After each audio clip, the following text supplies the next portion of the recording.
चिरां डिस्ट्रिक्टनि सिङाव थानाय बेबायदिनो क'क्राझार BCDC आव बेबायदिनो डिस्ट्रिक्ट लेभेलनिफ्राय फैनानैहाय बेबायदिनो माने आयुष्मान कार्ड बानायनांगौ होननानैहाय बेबायदिनो BCDC BCDC बेबायदिनो सेन्टारावहाय गोबां बेबायदिनो मानसिफोर फैलादों। बेवहाय आयुष्मान बानायनो थाखाय बेबायदिनो रेशन कार्ड नांगौ, ओमफ्राय मबाइल नाम्बार हमनानै नायलांदों गोबां मानसि बेबायदिनो गिदिर जादों। नाथाय नोंथांमोना भिडिअखौ माने जोबजासे नायलांब्लासो माने नोंथांमोना मिथिगोन।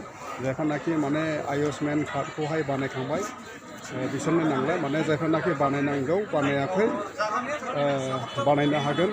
रेशन कार्ड बेबायदिनो होनानैहाय रेशन कार्ड मबाइल नाम्बार बेबायदिनो होनानैहाय बानायनो हागोन आरोखि। नायदोनै बेवहाय लिंक दंगासिनो दं। थेंक